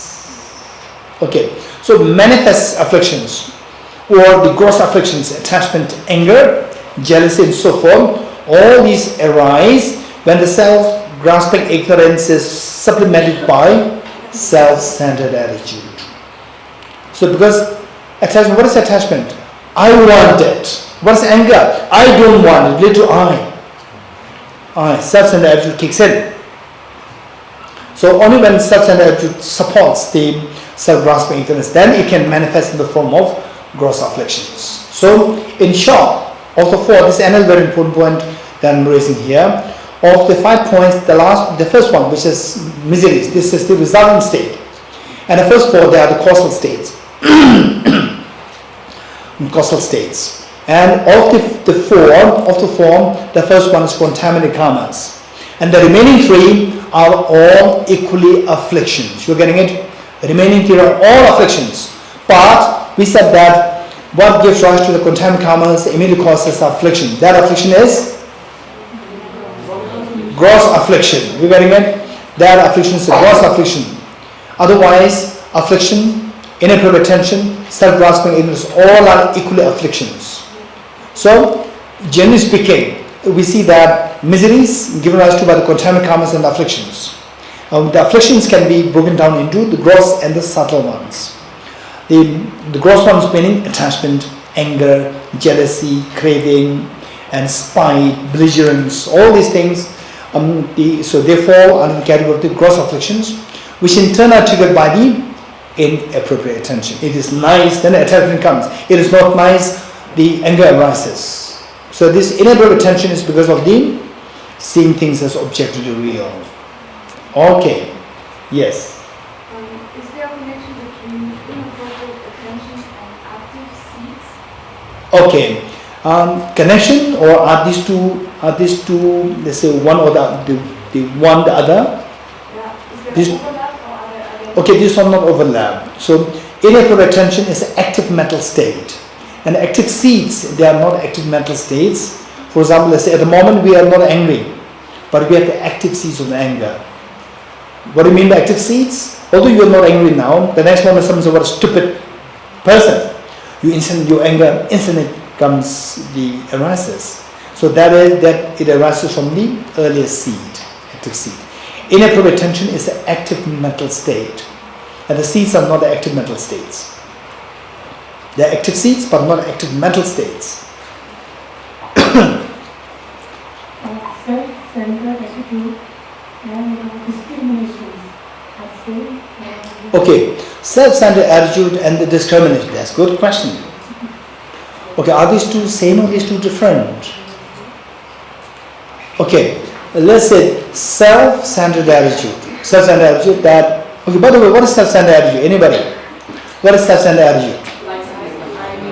Raise hands. Yes, here. Placing oneself first. Okay, putting yourself first. The priority. Then there are more important others. Okay, anyone else? I me myself. Huh? I me myself. I, me, myself. Meaning? Selfish. Okay, being selfish, that's self-centered attitude. Yes, that's true. Anyone else? Here? Expressing likes and dislikes. Huh? Likes and dislikes. Okay, I don't like it. I don't like suffering. Is it right or wrong? I don't like suffering. I like to help others. It's nice or not nice? So likes and dislikes, there are two. One which is totally irrational and the other is so rational. I like to help others. Lakshmi likes to help others, right? I like to help others. That is amazing. Likes. And I dislike somebody abusing others. They're so good. So likes and dislikes, there are two kinds. One which destroys you, and one which constructs or creates you. Is self-cherishing the same self-centered attitude? Okay, self-cherishing, self-centered attitude, are these two same? Self-cherishing, self-centered attitude, selfishness, are these three same? To be very quick, my answer would be yes, they are same. And keep in mind that some teachers may say that what's wrong with self-centered attitude? What is self-centered attitude? The other one is self-cherishing. What's wrong with cherishing the self? Okay, it's just a matter of the language, right? So how we use this is, we use these three things as synonymous, as interchangeably. Okay, same. Self-centered attitude, there are two, the gross and the subtle. Self-centered attitude, there are two, gross and subtle. Before I give the answer to Kapil, Sunil. Okay, there's Kapil. Where's Kapil? Yes, okay. So, before I give the answer to this, the Sunil's question, self-centered attitude, there are two, gross and the subtle. The gross one, as Ben said, putting yourself first before everyone else. I am more important than others. This is the gross self-centered attitude. Okay, what is the subtle self-centered attitude? Okay, Pinzoli. Being oblivious to others. Being oblivious to, what do you mean by that? In fact, being oblivious to others. Let's say that who likes to have the preface? I like to have preface. Is wrong? Not? Is it improper or is fine? It's fine. You have the right. Right? Every day. Who likes to have I like to have the preface. There's nothing wrong with it, but still there's some problem there. What's the problem? You never talk about he likes the preface, she likes the preface. It's all about I. While there's nothing wrong in it, but that you are being oblivious to others. You forget others. You are not saying that I'm more important than others, but you simply in your mind, the others don't come to your mind. Only you come in your mind. That is the meaning of, say, a sense of cherishing the self by being oblivious to others. There's nothing wrong to cherish yourself. There's nothing wrong to take care of yourself. It's very important to take care of yourself, but when you're being oblivious to others, when you're unaware of others, indifferent towards others is a very strong word. We're not saying indifferent towards others, oblivious towards others. These two are different. Being indifferent towards others means, who cares about you? This is attitude. This is extremely gross selfishness. Whereas, what about you? Oh yes, of course, you're also very important, right? But the person always tends to forget others, right? Always tend to focus on the self. So it is like, what's wrong with the, okay, we all came here to enjoy the beautiful garden of Thosamling, right? And it so happened that we end up here in the night, the middle of the night. So we all have just one torch. One torch, can we enjoy the garden? We can't enjoy the garden. We can enjoy at the most one flower. One flower is not a garden. You're getting it? So this torch, this simple torch, it's light. Light's opposite of darkness. Right? Light of the wisdom. But this light is very small light. It does not illuminate the whole garden. If you want to enjoy the garden of Thosamling, what should you do? You should wait for the sun to illuminate the whole thing. You're getting it? Okay. So this self-centered attitude, the subtle one, the problem with it is that it is like a small torch. It doesn't allow you to enjoy the whole garden. It only makes you enjoy one small flower. Right? So I want to be free from suffering. I want to have the breakfast. Always reference made to the self. Okay. Now, with this, the next question is that I am important. Is this discrimination or not? This is I'm important. This is discrimination. You are important. This is discrimination or not? Yes, this is also discrimination. So, this subtle self-centered attitude that viewing the self as important by being oblivious to others. This is one of the discriminations, but it is not synonymous with discrimination. It is discrimination. It is one of the discriminations. Good? I was wondering, do arhats still battle self-centered attitude? Say it again. Do arhats still have self-centered? Okay, this is a good question. Thank you. So another question is that the arhats meaning somebody who has already gone rid of this self-grasping ignorance, gone. Somebody who has already abandoned self-grasping ignorance, now they are freed from samsara. They are freed from samsara, but which means they have got rid of the afflictive obscurations. They are freed from samsara, but they still have the cognitive obscurations. They still have the self-centered attitude. Where there is cognitive obscuration, self-centered attitude is not abandoned fully. But the arhats, question is, arhats who have already abandoned self-grasping ignorance, do they still have the self-centered attitude? The answer is yes. How do you explain this? Anyone? That they've already abandoned self-grasping ignorance, but they still have self-centered attitude. How do you explain this? Yes, Fatullah? Do they have removed the gross self-centered attitude, but they still have the subtle and self-centered attitude by being oblivious to others, they don't get about others or something? Okay. So they've already abandoned the gross self-centered. They will never say that I'm more important than others. They've already abandoned the self-grasping ignorance plus the gross self-centered attitude, but still have the subtle self-centered attitude. What is that? The seeing the importance of the self by being oblivious to others. Okay, this is very important. If you read the biographies of some of the arhats, Buddha, is he arhat or not? Buddha is arhat or not arhat? Huh? Okay, those who said yes, raise hands. Okay, those who said no, raise hands. Buddha is not arhat. Buddha is not eradicated afflictive obscurations.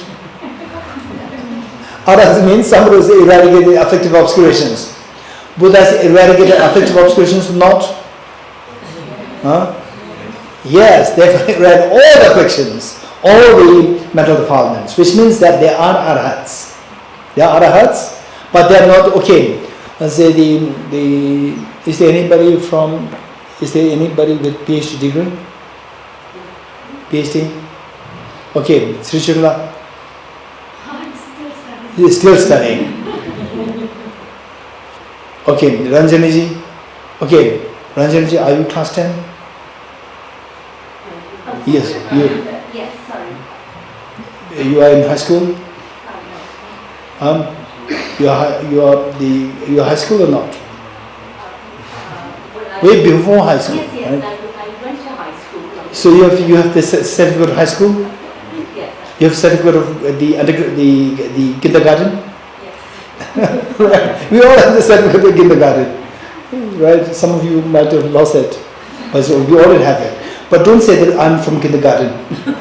You're getting it?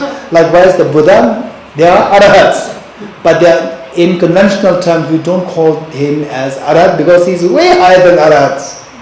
His qualification way higher than. So although you have a certificate of the kindergarten completion, but you don't say that I'm from kindergarten. You're getting it? You're way higher than kindergarten. So therefore the Buddhas, they are arhats. You are kindergarten graduate, but you don't say that I'm kindergarten graduate. You say that I'm high school graduate, I'm college graduate, I'm university graduate. So likewise the Buddhas, are they arhats? What's the answer? Yes. But when you speak about the arhats and the Buddhas, arhats means those who just became arhats without further qualifications. You getting it? Yes. But isn't when we study the past life of Buddha, we look at the Chittakatyas, we always call him as a Bodhisattva. So how does the link with Arhat and the Bodhisattva comes now? Okay, this is again a very good question. Thank you.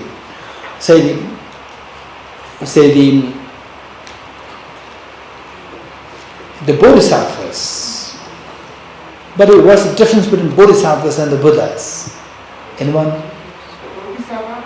Yes. The Bodhisattva already gained enlightenment, but they postponed it to become, they postponed their Buddhahood to to stay all sentient beings before we attain Buddhahood. Okay, so they postpone the Buddhahood because Buddhahood, attaining Buddhahood is obstruction to them.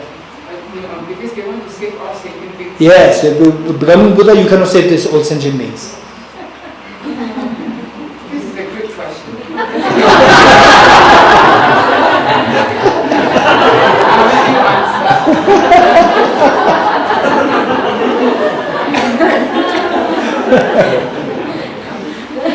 Okay, everybody who has to give answer to this question, to this good question. It's not Buddha with its liberation. They choose to come back to the samsara to help person. The Buddhas, Bodhisattvas. the Bodhisattvas, they promise to come back to samsara. To have all So the Bodhisattvas, they prefer to come to samsara rather than become Buddhas. They are Buddhas. Huh? They are Buddhas. The Bodhisattvas are Buddhas. Buddhas, are they Buddhas? Huh? They are not Buddhas. They are on the way to Buddhahood, right?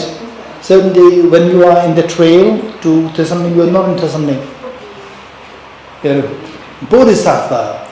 Bodhi is the Buddhahood. Sattva is the courageous one struggling to get there. Struggling to get there means not got there. So Buddhas are not, Bodhisattvas are not Buddhas. They are on the way to become a Buddha. You got? So still they answer, we did not get an answer. Yes? You want to give the answer? No? You want to give the answer? I can try. Yes. So Bodhisattva is a Buddha in making but not realized. And the Buddha is the result of the Bodhisattva's final work. Okay, the Buddhas are the completion stage of the aspiration of the Bodhisattvas. And Bodhisattvas, they are in the aspirational stage. They are aspiring to become Buddhas. Perfect? Very good. Anyone else? But still this question is not answered. Bodhisattvas are those who to postpone their Buddhahood, attaining Buddhahood to benefit the sentient beings. So becoming Buddha, attaining Buddhahood, does that hamper you helping the sentient beings? This question. Anyone? Anyone who likes to give this answer? No? No? Kaduna? As Buddhas are already omniscient ones, so they would be able to help the sentient beings in more effective ways more than the Bodhisattvas. So it will not comfort to help the sentient beings, rather it would expedite their activity. Okay, so the Nirmala is saying is that Buddhas are the ones with the greatest of the capacity to benefit the beings. So by becoming Buddha, instead of hampering you serving the beings, you can serve the beings more effectively. 100 million times more effectively than the Bodhisattvas, how the Bodhisattvas benefit the sentient beings. So this is a very standard answer, but the question arises that some of the Bodhisattvas, it is that in their prayers, they say that, may I not become a Buddha till all the sentient beings are taken to Buddhahood. These prayers are there. How do you explain these? You getting it? Tejanla. Bodhisattvas have the experience of it, and they're able to realize it, to understand what something is. So they already have experience. They have rich experience. We all have rich experience. The Bodhisattvas, they have many lifetimes of experience of what misery is. So they already have the experience. So why some of them said the prayer that may I not become Buddha till all sentient beings become Buddha? Because they have the wisdom of understanding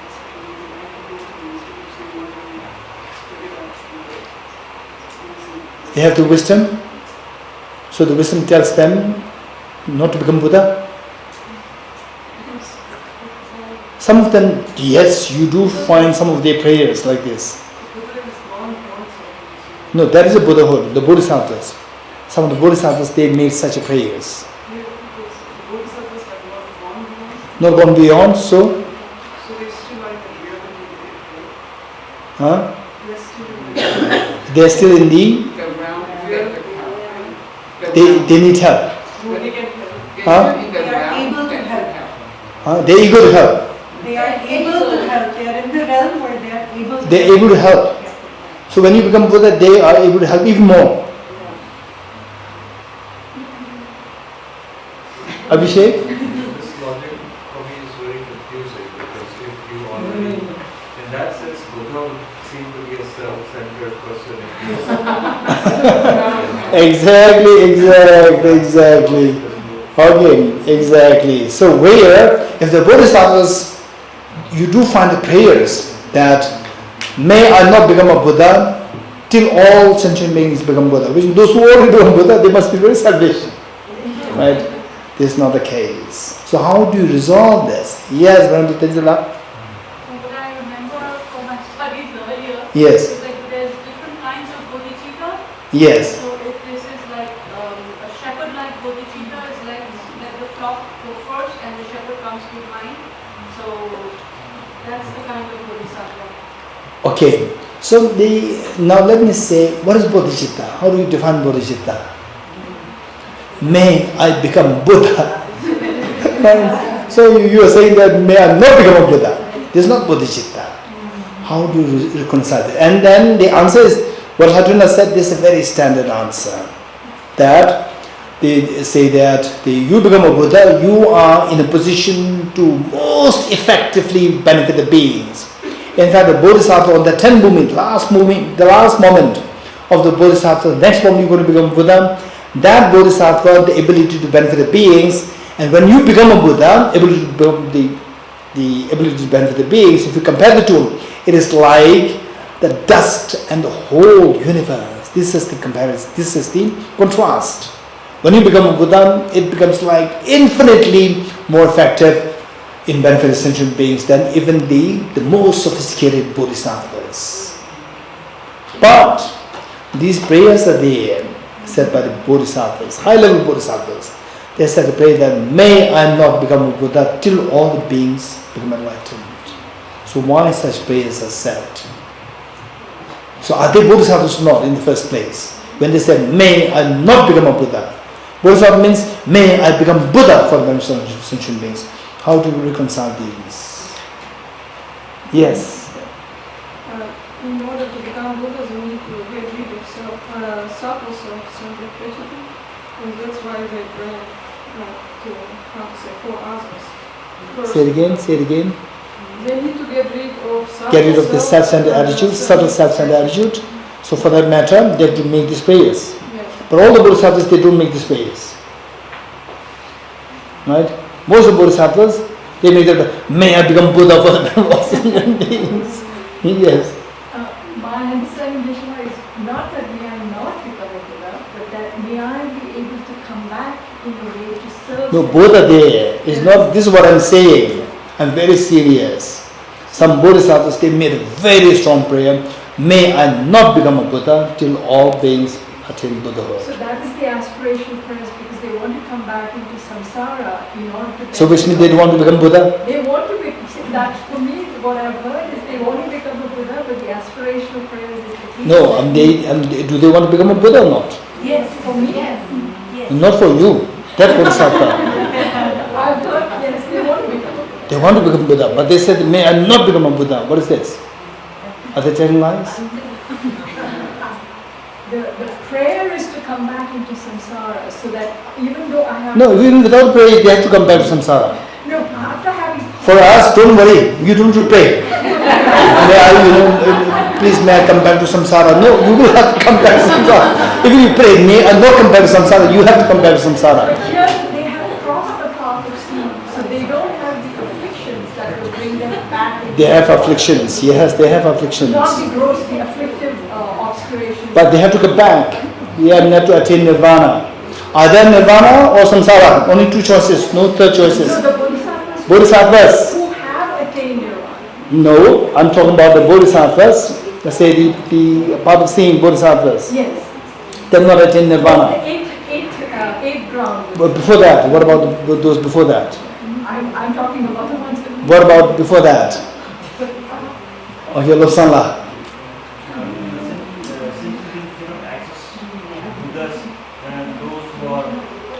higher than the 8 million God. So that's why, so the people like us, we cannot access them. So the Bodhisattva who was at that stage and below them, we can have access to them. Yes, so? So that's why they make this clear that. Okay, so when you become Buddha, you cannot benefit people like us. When you become average Bodhisattvas, then you can access where the ordinary people can have access. Upper access is not there. Okay, so when you become a Buddha, you can benefit sentient beings more than these Bodhisattvas. So these Bodhisattvas can help people, ordinary people like us who don't have direct access to the Buddhas. Who's more effective, Buddha or the Bodhisattvas? Huh? Buddha, of course, the Buddhas are more efficient. You're getting it? Millions, trillion times more effective. So how to reconcile this? This is a very important point. Okay, let me share with you this. Let's say, this is why I oftentimes tell people that the ground of the Buddha's teachings is compassion. Let's not forget it. Whether it is the Theravada Buddhism, Chinese Buddhism, Tibetan Buddhism, the ground is, as long as it is the teaching of the Buddha, the ground is compassion. Whether you're seeking personal liberation or whether you're seeking liberation for all sentient beings, the ground should be compassion. Is the compassion missing? It is not the Buddha's teachings. Let's not forget it. So with this, say, what would the mother tell the children? If the children,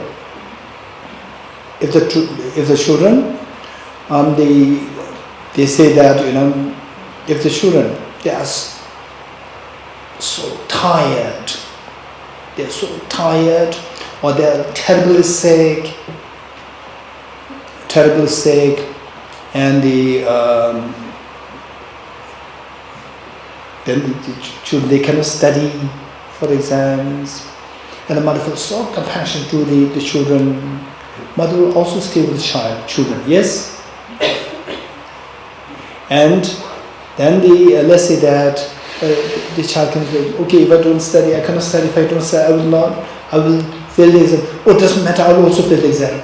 The mother will say that, right? To give company to the child. Mother does not receive the exam, but the mother said, if you fail, don't worry, I will also fail in the exam. And the child is so happy. Yes, no?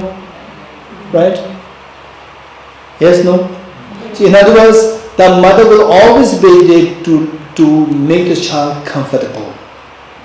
Whatever way the child feels more comfortable, the mother will say that. Mother will do that. Yes, no? Right? Okay. So therefore I'll share an anecdote. Right? Okay. Shall I share this anecdote? No need. Yes, please. Okay. No. Okay. So what I'm saying is that for the Bodhisattvas, who are the people, the Bodhisattvas, who are the beings the Bodhisattvas helping? Where are these sentient beings? We are the ones. And what is our thinking level? Our thinking level is so low, right? Our thinking level is so low. Say, what's the indication of somebody being kind to you for small children? What's the indication of somebody being kind to you? Somebody gives you chocolate, right? If your mother plans for your PhD program, a 3-year-old girl, 3-year-old boy will have no idea, right? Your mother's so kind, your mother's planning for your PhD program, investing money for that purpose. But if a neighbor gives a chocolate, the child will go up to the neighbor, right? This is who we are.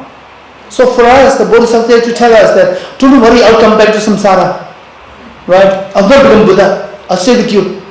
And then you feel so comfortable, I feel so comfortable, right? So he or she is not going to become Buddha, so he or she will be always with us to protect us. This is our thinking. So they will say anything which will make us feel safe and secured. Right? Buddhist Bodhisattvas, they deliberately do things just to make you feel safe and comfortable. One. Then the same where sometimes some of the Bodhisattvas deliberately to cultivate the courage. One of the unique qualities of the Bodhisattvas is the courage. One of the unique qualities of Bodhisattvas is the courage. Courage to do large things, extensive things for the benefit of sentient beings. Not to crunch your activities, but expand your activities. Look at His Holiness the Dalai Lama. This is what His Holiness does. Keep expanding the works to benefit others. This is what the Bodhisattvas should be doing. For example, from that point of view, people who take charge of the institutions like Venerable Samala, I really appreciate this is the responsibility they are taking. Right? This is the responsibility they are taking. So, the courage to take the responsibility. This is so important. If you don't have this, try to cultivate it. Try to cultivate it from let's say from 2, don't jump to 100. From 2 to 3, 4, 5, 6. Just very skillfully cultivate this courage to take the responsibility. And even the staff here, like Venerable Petronla, Venerable Tenzin, they are taking the responsibilities. They are cultivating this courage to take the responsibilities for others. So this is so precious. Okay. So the Bodhisattvas, given that this courage, the courage to become Buddha, it is not that easy. It's not that easy. It requires a tremendous courage, incredible courage, and for that, to exercise this courage, to build this courage, sometimes they deliberately say prayers that may I not become a Buddha, because the Buddhahood is something which they cherish the most. And they are ready to cherish, they are ready to give up even the one which he or she cherishes the most, which is Buddhahood. Let me not become a Buddha to benefit all the beings.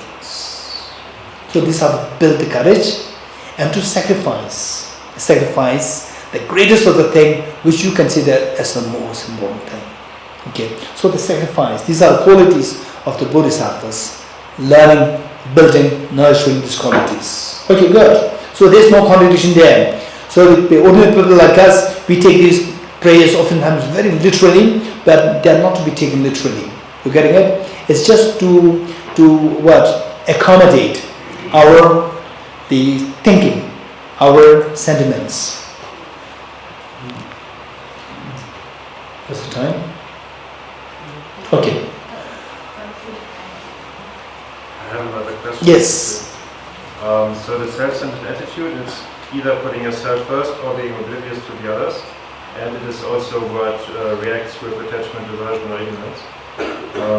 And coming back to this dream, the self-grasping ignorance creates the dream with the Gucci store and the bags. Let's say there are 8 billion Gucci bags in the store, and 8 billion Gucci bags. So for every human, 8 billion. 8 billion? You say Gucci bags. Yeah. Okay. So there's one bag for everybody, and still there could be attachment, I want the Gucci bag, but it's not thinking about yourself first, because everybody can have one, right? I could not follow this. Gucci bags are very complicated. So 8 billion Gucci bags are there, so which everybody can easily get one. Yes. Then? And you say the self-centered attitude is what reacts with attachment, aversion, or ignorance, right? Self-centered attitude is the one the customer. Yes. Yes, who comes to then, which combined with the self-grasping ignorance, then manifests in the form of the gross afflictions such as attachment, aversion. Yes. But when there are 8 billion Gucci bags, there's nothing self-centered about wanting one for yourself, because everybody has one, right? But you also will get one. Yes. But it's not putting yourself first. That's not the gross self-centered attitude. Then? The subtle one is being oblivious about the others. But so let us say, this is a good point. Let us say that self-grasping ignorance, in order to manifest this, this is in fact, let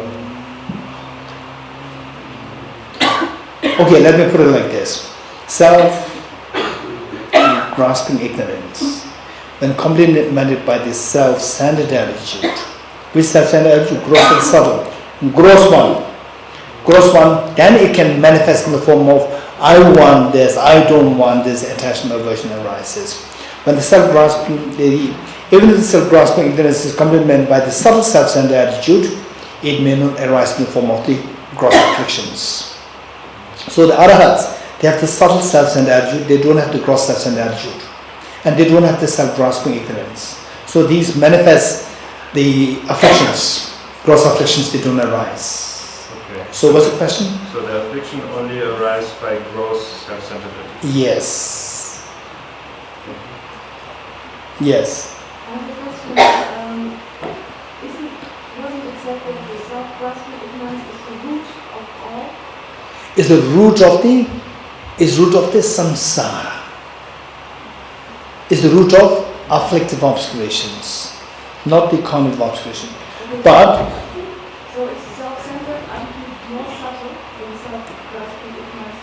a self-centered attitude, the subtle one.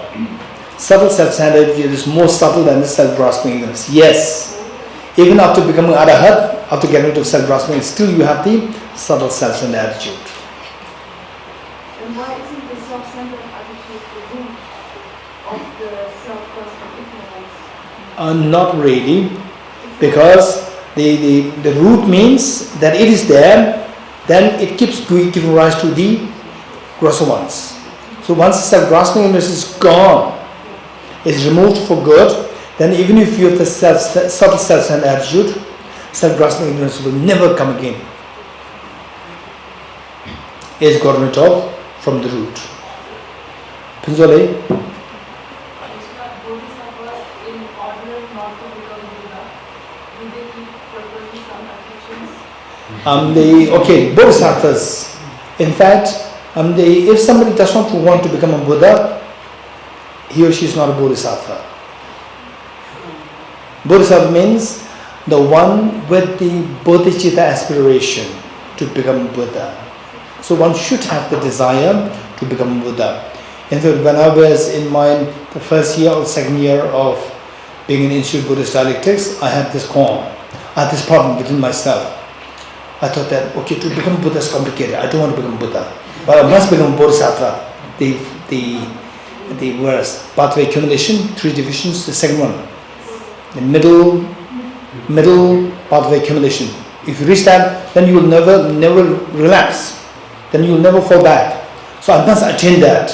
But to attain Buddhahood is very complicated. Right? I'm not too serious with Buddhahood, but I must attain this Bodhisattva path. Bodhisattva path means the path which wishes to become Buddha. Right? And you don't want to become Buddha. This is the irony. Yes. I have a very superficial question. If there is no suffering, will there be compassion? If there is no suffering, then? Will there be compassion? Okay. If there is no suffering in you or suffering in the world, in the universe? If there is no suffering in the universe, then compassion makes no sense.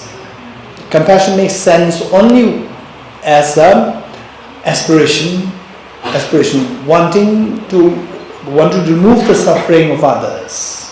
If the suffering is not there, compassion, no function. There's no compassion. I have a question about the meditation you did this morning. Yes. Why do we choose to, or why is it recommended to not? Why do we have our eyes half closed or not fully closed? No, I have eyes half closed or half open. Both are correct. Yeah. Okay. Why this is very important? Because beginners. For the beginners, the moment. So, oftentimes when people come up with the meditation issues, they say that I feel vertigo in the meditation. Then I feel the imbalance of my body. I feel the dizziness. What should I do? The first question that I ask is, do you do meditation with the eyes closed? Answer is yes. I said, open your eyes, then this problem will be over. Because all these problems that relate to the eyes open, your eyes closed. With eyes closed, what happens is that lethargy sinks in. Lethargy sinks in. With the lethargy, then the clarity in your view. that disappears. Vertigo can happen, and some unnecessary visions can happen, and your mind can easily go to sleep, fall asleep. Vishal, is it possible for the Bodhisattvas in the path of preparation or the path of seeing to go a step back because they have not developed the wisdom of emptiness? Okay, the wisdom of emptiness. Is there anybody who likes to tell me, for a Bodhisattva, what's the minimum stage? What's the minimum stage when they must have the wisdom of emptiness? Anyone? For example, part of seeing.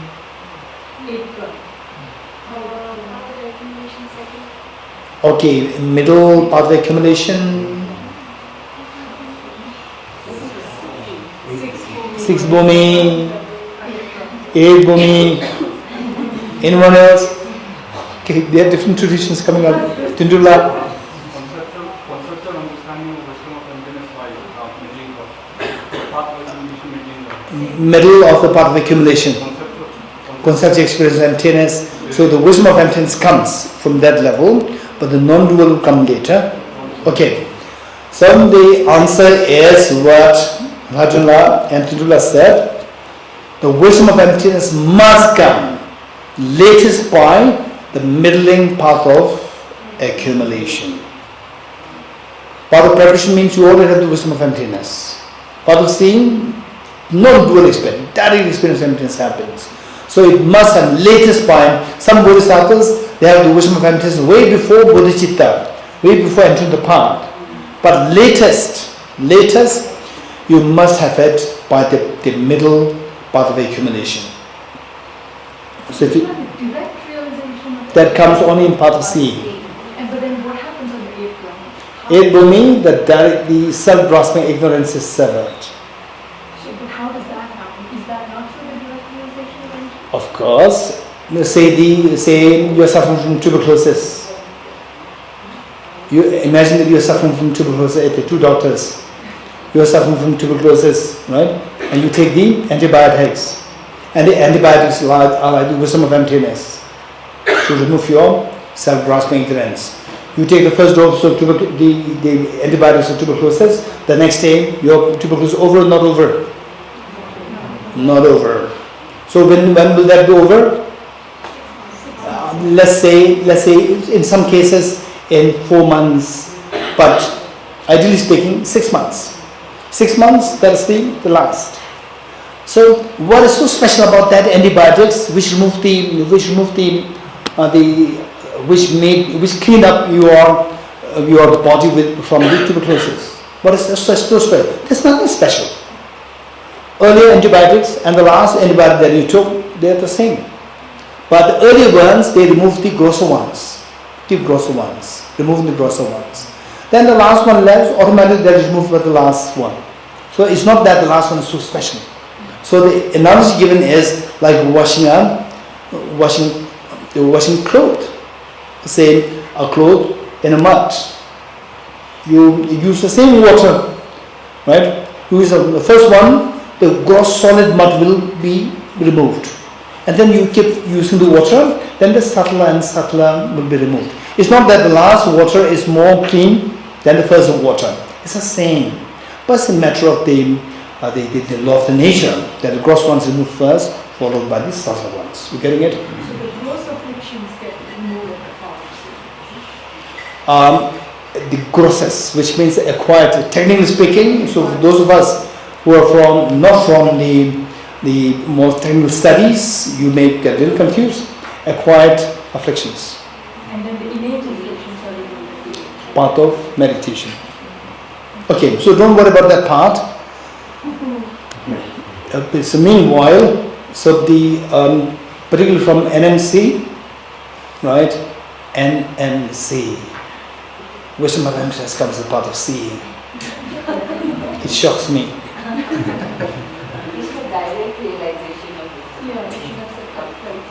I did not say direct realization of emptiness. I said what is the later stage where you must have the wisdom of emptiness. That is the middling path of accumulation. The 5 paths, Gate, Gate, Paragate, Parasamgate, Bodhi, Swaha. These facts are so important. These facts are so important, and we can't just conjecture, we can't just guess. Gate, Gate, Paragate, Parasamgate, Bodhi, Swaha. First Gate is part of accumulation. Second Gate is part of preparation. Third Paragate is part of seeing. Parasamgati is part of meditation. Bodhiswa is part of normal learning. 5 parts. Okay, if you want to write it down. Part of accumulation, the first one. Part of accumulation. Part of accumulation. Number 2, part of preparation. Number 3, part of seeing. Number 4, part of meditation. And part of normal learning. Part of accumulation, preparation, seeing, meditation, normal learning. Part of accumulation, preparation, seeing, part of meditation, part of normal learning. No more learning. You don't have to learn now. Nothing to learn. Right? You have to learn everything. Part of no more learning. You find parts. So, to see emptiness, the latest, you have to realize emptiness when you reach the first part of accumulation. Part of accumulation further divided into 3. Small part of accumulation, middle part of accumulation, and the great part of accumulation.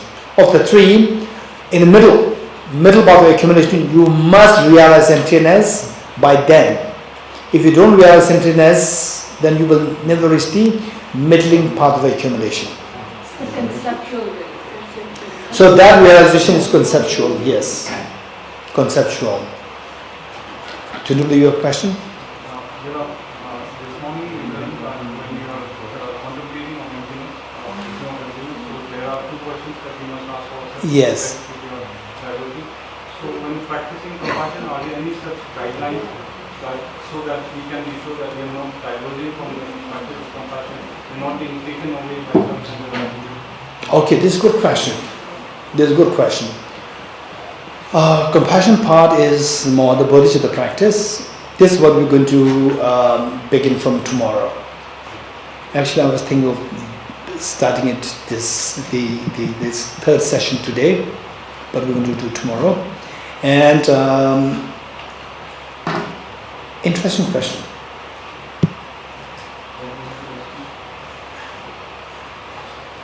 What was the question? Okay, the question is, what was the question? So when we practice compassion, how can we make sure that we are actually practicing compassion and not just being diverted away by our own self-centered attitude? Because self-centered attitude is kind of subtle, it acts as a trend and kind of leads you off the path. Are you good? In this book, there is one short text known as the 3 principal aspects of the path, or 3 principal paths, to put it simply. So there, Lama Tsongkhapa, the author of the text, Lama Tsongkhapa, he taught the 3 principal paths. What are they? Renunciation, Bodhicitta, and the wisdom of emptiness. And these 3 points, these three paths, Lama Tsongkhapa taught in 3 more points. To 3 points, he explained each of these 3 paths. So, what are the 3 points on the basis of the renunciation is explained?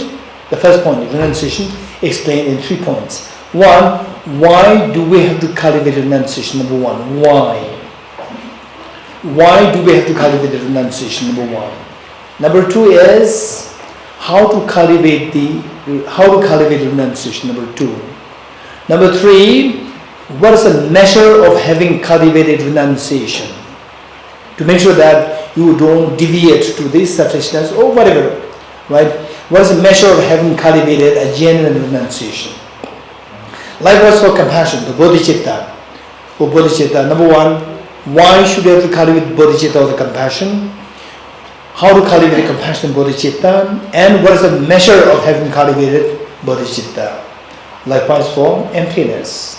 Why do we need to cultivate the wisdom of emptiness? And how to cultivate the wisdom of emptiness? And what is the measure of having cultivated the wisdom of emptiness? So these three things are there.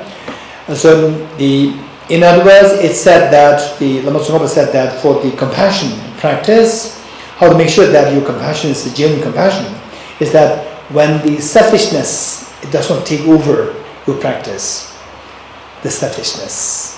And this is a very interesting topic, the topic, how to demarcate between the selfishness and the real compassion.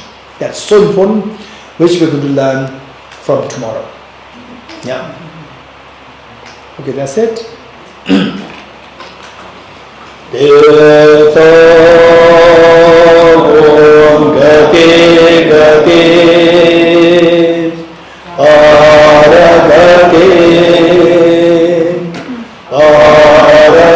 Sangate bodhi swadhyata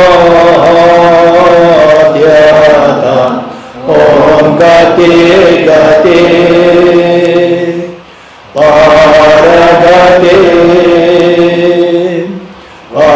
parasangate bodhi swadhyata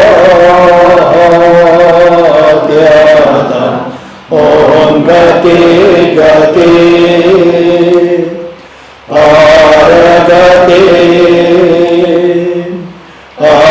parasangate bodhi swadhyata